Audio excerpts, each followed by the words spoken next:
ತಂಗಿ, ನನ್ನನ್ನ ಚೈತ್ರನ್ ರೂಮಿಗೆ ಕರ್ಕೊಂಡು ಹೋಗ್ತೀಯಾ? ಚೈತ್ರ ರೂಮ್ಗ? ಯಾಕಮ್ಮೋರೆ?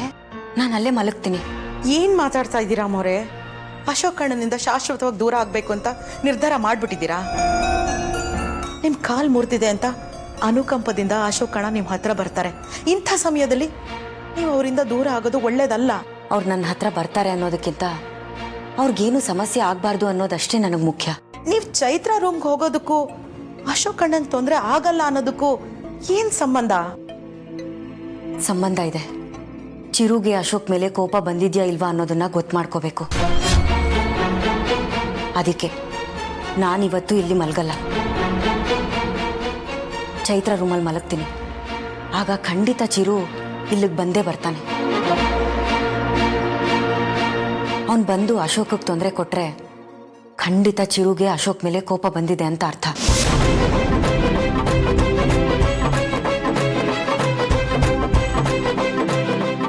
ಇದರಿಂದ ಬೇರೆ ಏನಾದರೂ ಅನಾಹುತ ಆದ್ರೆ?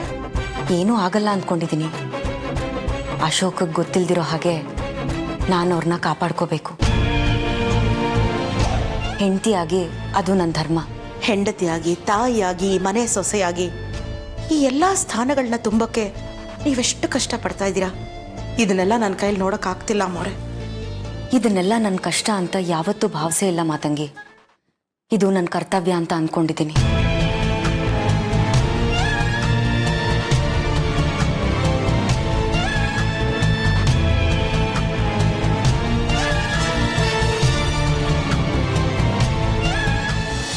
ವಿಡಿಯೋ ತೋರಿಸಿ ಅಶೋಕ್ನ ಹೆದರ್ಸಿ ಆಗಾಗ ಮನೆ ಕರೆಸ್ಕೋತಾ ಇದ್ಲು.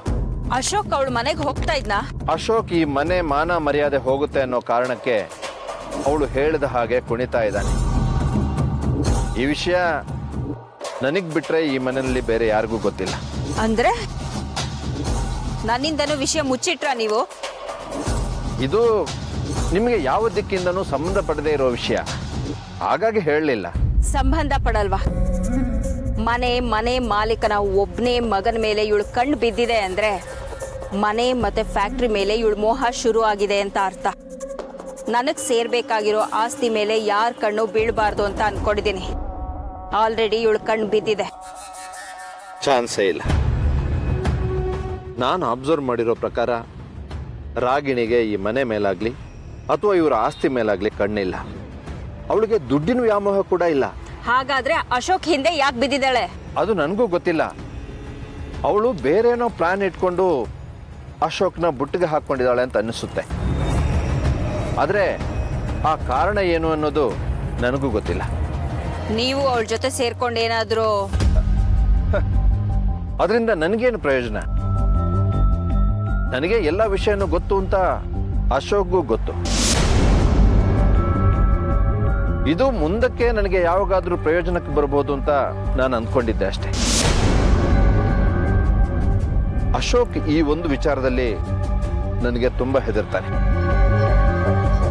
ಇಷ್ಟು ದಿನ ರಾಗಿಣಿ ಭಯಕ್ಕೆ ಅವಳ ಮನೆಗೆ ಅಶೋಕ್ ಹೋಗ್ತಾ ಇದ್ದ. ಆದ್ರೆ ಇತ್ತೀಚೆಗೆ ಆರ್ತಿ ಜೊತೆ ಜಗಳ ಆದಾಗಿಂದ ಇಷ್ಟಪಟ್ಟು ಅವಳ ಮನೆಗೆ ಹೋಗ್ತಾ ಇದ್ದ.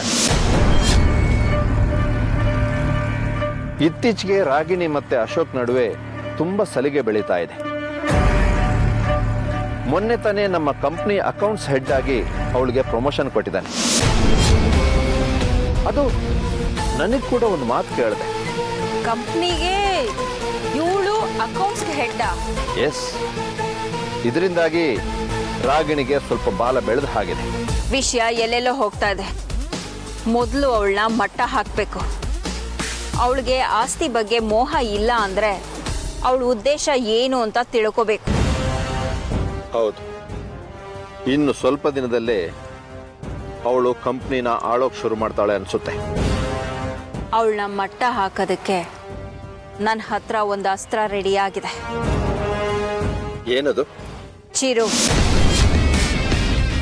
ಆರ್ತಿಗೆ ದಿನದಿಂದ ದಿನಕ್ಕೆ ಅಶೋಕ್ನಿಂದ ಕಿರುಕುಳ ಶುರು ಆಗಿದೆ. ಅಶೋಕ್ಗೆ ತನ್ನ ಹೆಂಡತಿ ಆರ್ತಿನ ಕಂಡ್ರೇನೆ ಆಗಲ್ಲ. ಇದಕ್ಕೆಲ್ಲ ಕಾರಣ ರಾಗಿಣಿ, ಅವಳ ಮೇಲಿರೋ ಮೋಹ. ಮೊನ್ನೆ ಅಶೋಕ್ನಿಂದ ಆರ್ತಿ ಕಾಲ್ ಮುರಿಸಿದ್ದು ಕೂಡ ರಾಗಿಣಿನೇ. ಚಿರು ಜೊತೆ ಮಾತಾಡಿ ಅವ್ರ ಅಪ್ಪನ ಮೇಲೆ ದ್ವೇಷ ಹುಟ್ಟೋ ಹಾಗೆ ಮಾಡ್ತೀನಿ. ಅಶೋಕ್ನ ಒಂದು ಗತಿ ಕಾಣಿಸ್ತೀನಿ. ಅಶೋಕ್ನ ಒಂದು ಮೂಲೆ ಗುಂಪು ಮಾಡ್ತೀನಿ. ಆಮೇಲೆ ರಾಗಿಣಿ ಶಕ್ತಿ ಕುಂದತ್ತೆ. ತನ್ನ ಅಮ್ಮನಿಗೆ ನೋವಾದ್ರೆ ಚಿರು ಅದನ್ನ ಸಹಿಸ್ಕೊಳ್ಳಲ್ಲ.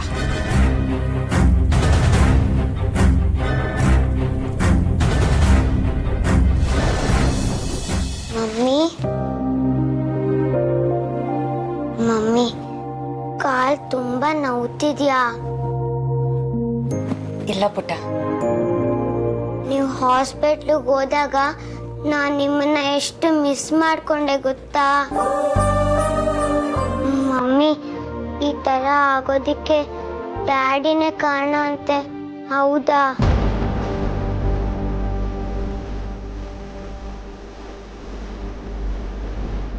ಯಾರು ಹೇಳಿದ್ದು? ಮನೇಲಿ ಹಾಗೆ ಮಾತಾಡ್ತಾ ಇದ್ರು. ಅವರೆಲ್ಲ ತಪ್ಪು ತಿಳ್ಕೊಂಡಿದ್ದಾರೆ ಚೈತು. ನಾನೇ ಕಾಲ್ಜಾರ್ ಬಿದ್ದಿದ್ದು. ಡ್ಯಾಡಿ ಏನೂ ಮಾಡಿಲ್ಲ. ಡ್ಯಾಡಿ ಬಗ್ಗೆ ಹಾಗೆಲ್ಲ ಮಾತಾಡಬಾರ್ದು. ಸರಿ ಮಮ್ಮಿ, ಎಷ್ಟು ದಿನ ಅಂತ ಈ ವೀಲ್ ಚೇರ್ ಮೇಲೆ ಕೂತಿರ್ತೀರಾ? ನೀನ್ ಎದ್ದು ಓಡಾಡ್ಬೇಕು.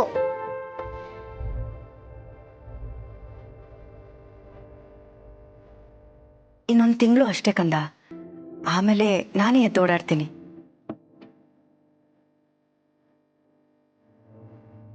ಚೈತ್ರ ಪುಟ್ಟ, ನಿಂಗೊಂದು ವಿಷಯ ಗೊತ್ತಾ? ಇವತ್ತು ಮಮ್ಮಿ ನಿನ್ ಜೊತೆಲೆ ಮಲ್ಕೋತಾರೆ.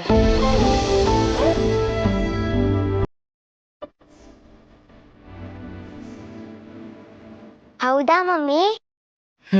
Thank you mummy.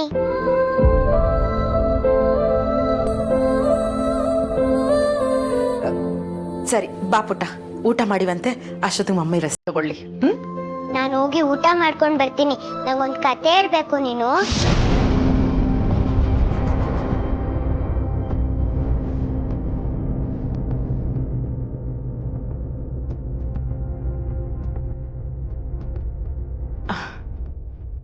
ನಿನ್ ಕತೆ ಹೇಳ್ತಾರೆ ಪುಟ್ಟ, ಈಗ ಬಾ.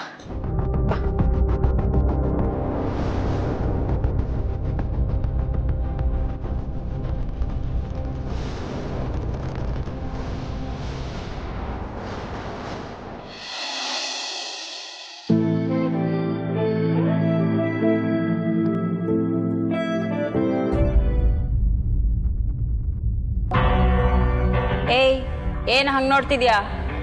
ಬೆಳಗ್ಗೆ ತಿಂಡಿ ಕೇಳಿದ್ರಿ, ನಾನು ತರೋಷ್ಟ್ರಲ್ಲಿ ಎಲ್ಲೋ ಹೋಗ್ಬಿಟ್ಟಿದ್ರಿ. ಮನೆಯೆಲ್ಲ ಹುಡುಕಾಡ್ದೆ, ನೀವು ಸಿಗ್ಲೇ ಇಲ್ಲ. ಹೋಗಿದ್ದೆ, ಕೆಲಸ ಇತ್ತು. ಏನೀಗ? ತಿಂಡಿ ತಿಂದೆ ಹಾಗೆ ಹಸ್ಕೊಂಡು ಹೋದ್ರಲ್ಲ ಅಂತ ಬೇಜಾರಾಯ್ತು. ಓ, ಈಸ್ ಇಟ್? ಅಥವಾ ಮಾಡಿದೆಲ್ಲ ವೇಸ್ಟ್ ಆಗೋಯ್ತು ಅಂತ ಹೇಳ್ತಾ ಇದೀಯಾ? ಅಯ್ಯೋ ಚಿಚೆ, ಹಾಗೆಲ್ಲ ಏನೂ ಇಲ್ಲ ಮೊರೆ. ಹೋಗಿ ಕೆಲಸ ನೋಡು. ಅಲ್ಲ, ಅಷ್ಟು ಅರ್ಜೆಂಟ್ ಕೆಲಸ ಏನಿತ್ತು ಅಂತ? ಏಯ್, ನೀನ್ ಯಾರೇ ನನ್ನ ವಿಚಾರಿಸೋದಿಕ್ಕೆ? ವಿಚಾರ್ಸಕ್ಕೆ ನಾನು ಯಾರ ಮೊರೆ? ಈ ಮನೇಲಿ ಯಾರು ಎಲ್ಲೇ ಹೋದ್ರು ನನ್ನ ಹತ್ರ ಹೇಳ್ಬಿಟ್ಟು ಹೋಗ್ತಾರೆ. ಅವ್ರ ಬಗ್ಗೆ ಯಾರಾದ್ರೂ ಕೇಳಿದಾಗ ನಾನು ಹೇಳಲಿ ಅಂತ. ಇಂದ್ರಪ್ಪನವರು ನಿಮ್ಮ ಬಗ್ಗೆ ಕೇಳ್ತಾ ಇದ್ರು, ಅದಕ್ಕೆ ಕೇಳಿದೆ. ಅದಕ್ಕೆ ನಾನು ಎಲ್ಲಿಗೆ ಹೋಗ್ತೀನಿ, ಎಷ್ಟೊತ್ತಿಗೆ ಬರ್ತೀನಿ ಅಂತ ನಿನ್ನ ಹತ್ರ ಅಟೆಂಡೆನ್ಸ್ಗೆ ಸೈನ್ ಹಾಕ್ಸ್ಬೇಕಿತ್ತಾ? ಅಲ್ಲ ಮೊರೆ, ನಾನು ಒಂದು ಮಾತು ಕೇಳಿದ್ರೆ ಅದಕ್ಕೆ ಯಾಕೆ 3 ಮಾತು ಸೇರಿಸ್ತೀರಾ ನೀವು? ನೀನ್ ಮಾತಾಡ್ಲಿಲ್ಲ ಅಂದ್ರು ನಿನ್ ಮನ್ಸಲ್ಲಿ ಏನ್ ಓಡ್ತಾ ಇರುತ್ತೆ ಅಂತ ನನಗ್ ಗೊತ್ತು ಕಣೆ. ನಿನ್ನೇನ್ ನಿನ್ನೆ ಮೊನ್ನೆಯಿಂದ ನೋಡ್ತಾ ಇದ್ದೀನಾ? ನಾನ್ ಬಂದಾಗಿಂದನೂ ನೋಡ್ತಾನೆ ಇದ್ದೀನಿ. ನೀವು ಬರೋದಕ್ಕಿಂತ ಮುಂಚೆಯಿಂದಾನು ನಾನು ಈ ಮನೇಲಿದ್ದೀನಿ. ಓಹೋ, ನಿಮ್ಗಿಂತ ಮೊದಲು ನಾನು ಈ ಮನೆಗೆ ಬಂದಿದ್ದು. ಸ್ವಲ್ಪ ನೋಡ್ಕೊಂಡು ಮಾತಾಡಿ ಅಂತ ಹೇಳ್ತಿದ್ಯೇನೆ. ಏಯ್, ಈ ಮನೆಗೆ ಯಾರು ಮೊದಲು ಬಂದ್ರು ಅನ್ನೋದು ಮುಖ್ಯ ಅಲ್ಲ, ಯಾರು ಯಾವ ಸ್ಥಾನದಲ್ಲಿ ಇದ್ದಾರೆ ಅನ್ನೋದು ಮುಖ್ಯ. ಅಷ್ಟೆಲ್ಲ ನೀನು ಯೋಚನೆ ಮಾಡೋ ಹಂಗಿದ್ದಿದ್ರೆ ಇಷ್ಟು ವರ್ಷ ಆದರೂ ಇದೇ ಮನೇಲಿ ಯಾಕೆ ಜಾಂಡ ಉರ್ಕೊಂಡಿರ್ತಿದ್ದೆ? ಹೋಗಿ ಚೆನ್ನಾಗಿ ತಿಂದು ಬಿದ್ಕೋ.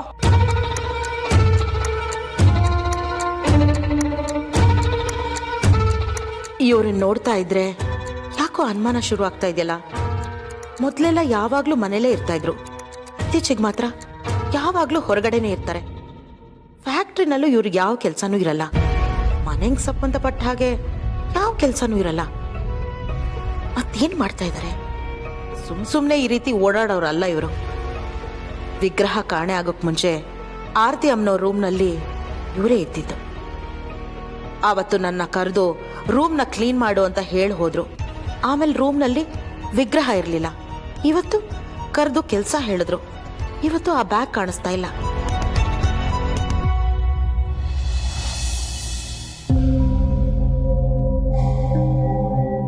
ಆರ್ತಿ,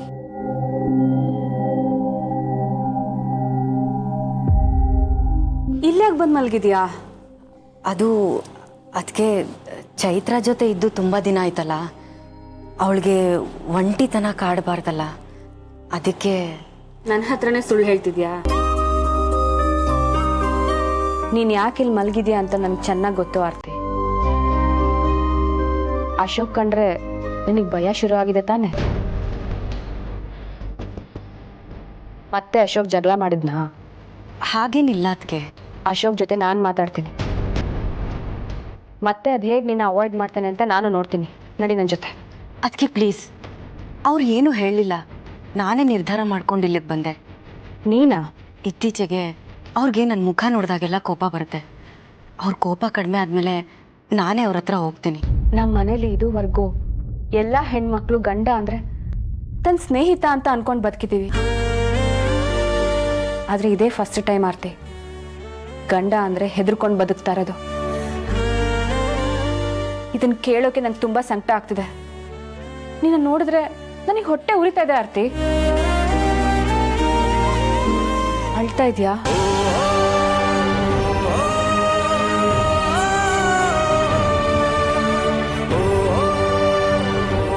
ನನಗೆ ನಿನ್ನ ನೋವು ಅರ್ಥ ಆಗುತ್ತೆ ಆರ್ತಿ. ನಾನು ಒಂದು ಹೆಣ್ಣಾಗಿ ಎಲ್ಲನೂ ಸಹಿಸ್ಕೊಂಡು ಹೋಗು ಅಂತ ಹೇಳೋ ಮನಸ್ಸು ನನಗಿಲ್ಲ. ಎಲ್ಲನೂ ಎದುರಿಸು ಅಂತ ಹೇಳೋ ಧೈರ್ಯನೂ ನನಗಿಲ್ಲ. ಆ ಕಡೆ ತಮ್ಮ, ಈ ಕಡೆ ತಂಗಿ ನೀನು, ನನಗಿಬ್ರು ಒಂದೇ.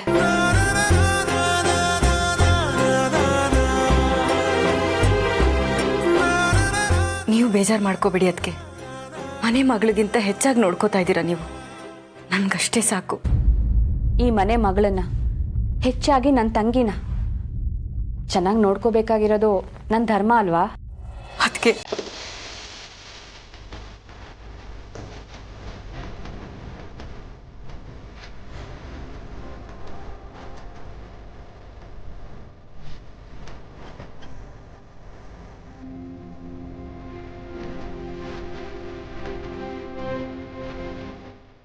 ಸೊಸೇಂದ್ರ ಕಣ್ಣಲ್ಲಿ ಯಾವತ್ತೂ ಈ ಮನೆ ಕಣ್ಣೀರು ಹಾಕ್ಸಿಲ್ಲ. ಅಂಥದ್ರಲ್ಲಿ ದೇವತೆ ಅಂತ ನಿನ್ನ ಕಣ್ಣಲ್ಲಿ ನೀರು ಬಂದರೆ ಈ ಮನೆಗೆ ಏಳಿಗೆ ಆಗಲ್ಲ ಆರ್ತಿ. ದಯವಿಟ್ಟು ನನ್ನ ಕ್ಷಮಿಸ್ಬಿಡೆ. ಅದಕ್ಕೆ ನೀವ್ಯಾಕೆ ನನ್ನ ಹತ್ರ ಕ್ಷಮೆ ಕೇಳ್ತೀರಾ? ನನ್ನ ಕಣ್ಣಲ್ಲಿ ನೀರು ಬರೋದಕ್ಕೆ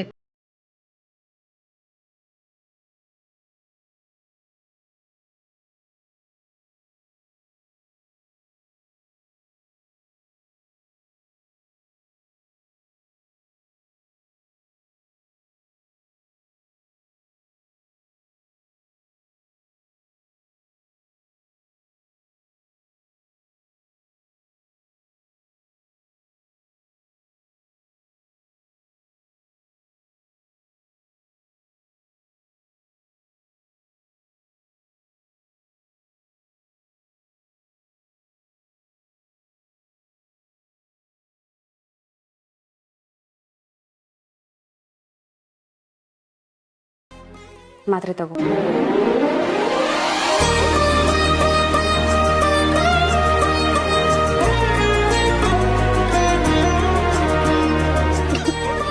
ನಿಧಾನ ನಿಧಾನ.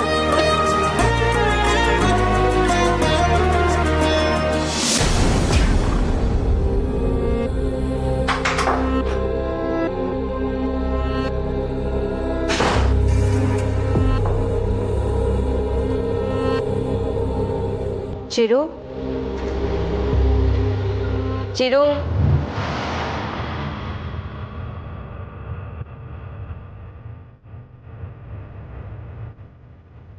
ಚಿರು, ನಿನ್ನ ಜೊತೆ ಮಾತಾಡಬೇಕು, ಬಾರೋ.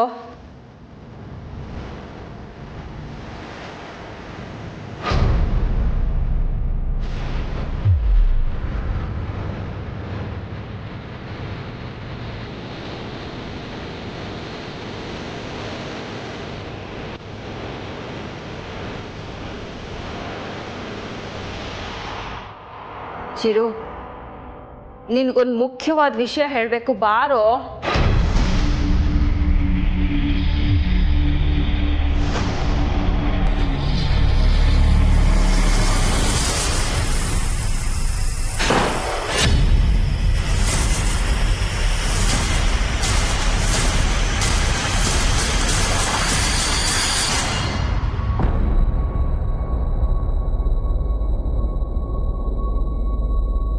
ಆರತಿ ಎಲ್ಲಿ ಹೋದ್ಲು?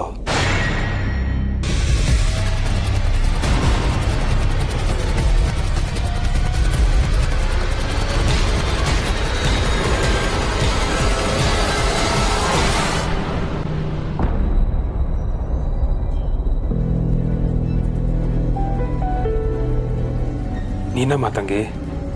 ಹೌದು ಅಶೋಕಣ್ಣ, ಬೇರೆ ಯಾರು ಅಂತ ಅನ್ಕೊಂಡ್ರಿ? ಯಾರಿಲ್ಲ. ಆರತಿಯಲ್ಲಿ? ಅವರು ಚೈತ್ರ ರೂಮ್ನಲ್ಲಿ ಮಲಗಿದ್ದಾರೆ. ಚೈತ್ರ ರೂಮಲ್ಲಿ ಯಾಕೆ ಮಲಗಿದಳು? ಇನ್ಮೇಲೆ ಅಲ್ಲೇ ಮಲಗ್ತೀನಿ ಅಂತ ಹೇಳ್ತಾ ಇದ್ರು. ಯಾಕೆ ಗೊತ್ತಿಲ್ಲ. ಅವಳಿಗೇನು ತಲೆ ಕೆಟ್ಟಿದ್ದೆ ಅಂತ? ಇಷ್ಟೆಲ್ಲಾಗಿದ್ದು ಸಾಕಾಗಿಲ್ವಾ ಅವಳಿಗೆ? ನನ್ನ ಏನ್ ಮಾಡ್ಬೇಕು ಅಂತ ಹೇಳೋಳು. ಅಯ್ಯೋ ದೇವ್ರೆ, ಅಶೋಕಣ್ಣ ಇಷ್ಟೊಂದು ಕೋಪ ಮಾಡ್ಕೊಂಡು ಹೋಗಿದ್ದಾರೆ. ಏನಾಗತ್ತೋ ಏನೋ.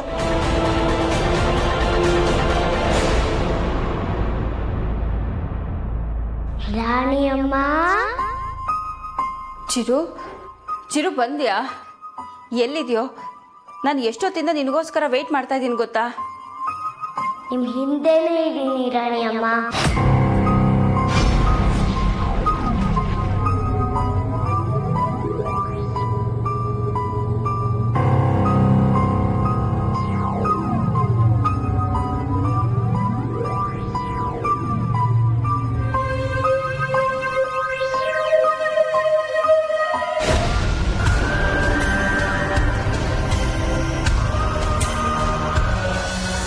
ರಾಣಿಯಮ್ಮ, ಥ್ಯಾಂಕ್ಸ್. ಯಾಕೋ?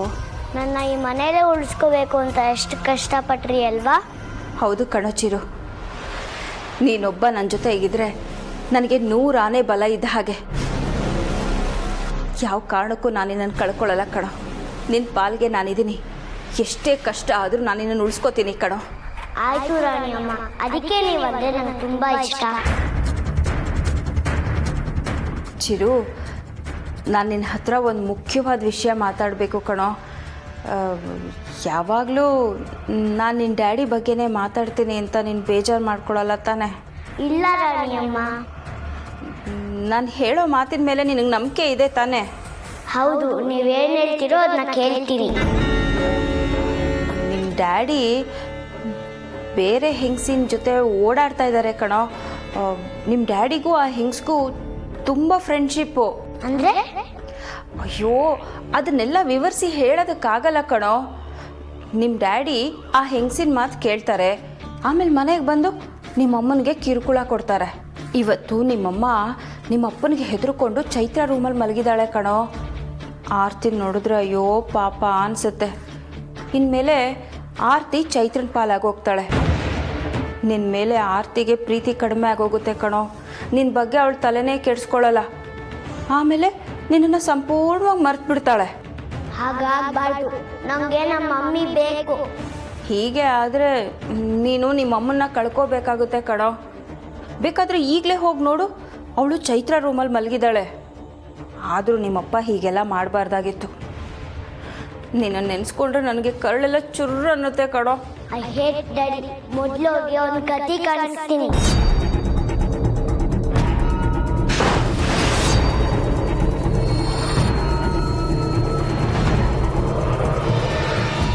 ಚಿರು, ಚಿರು.